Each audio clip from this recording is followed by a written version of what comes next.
Prime Minister Mark Carney is praising what he calls an openness by the U.S. to provide security guarantees to Ukraine without clarifying what those could be.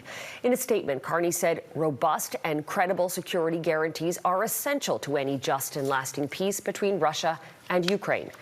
No deal was struck yesterday when U.S. President Donald Trump met Russian President Vladimir Putin in Alaska. But we are learning more about what did happen between the two leaders and what might happen next. Candice Cole reports. There's no deal until there's a deal. U.S. President Donald Trump's meeting with Russian President Vladimir Putin Friday yielded no tangible results in terms of peace for Ukraine, as the two heads of state met in Anchorage without Ukrainian President Volodymyr Zelensky present. Speaking during a press conference where no questions were allowed, Putin told reporters all of Russia's concerns must be addressed and called for a, quote, fair balance of security for Europe and the world.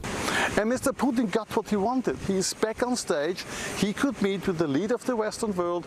Political scientist Clemens Fisher says the meeting between Trump and Putin was more about peace between the U.S. and Russia. Ukraine was merely an excuse for the two superpowers to hold court.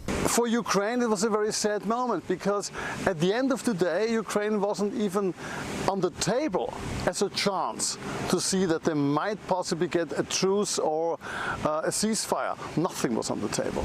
But now Zelensky is poised to meet with Trump Monday in the Oval Office after a conversation with Trump late Friday, during which Trump reportedly told him Putin would freeze the front lines in Kherson and Zaporizhia in exchange for the Donetsk and Luhansk regions. Saturday, Trump praised his meeting with Putin, saying the best way to end the war between Russia and Ukraine is to broker a peace agreement rather than a ceasefire, which, quote, oftentimes do not hold up.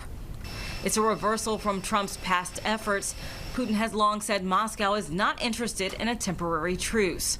Zelensky, in a post on X, says he and Trump are coordinating with European leaders, but says a lasting peace must be achieved. He's called for stronger sanctions against Russia if Putin acts in bad faith and greater security guarantees from the U.S. and EU. For the Europeans, it is, I think, one of the last calls to wake up and to start building up the armed forces again, because they have to do anything to show deterrence against the Russians. Monday's meeting with Trump will be Zelensky's first visit to the White House since their disastrous encounter in February. If it goes well, Trump says he will schedule another meeting with Putin, but Zelensky has already said ceding land to Russia is not an option. Carolyn? Candice Cole in Washington, thank you.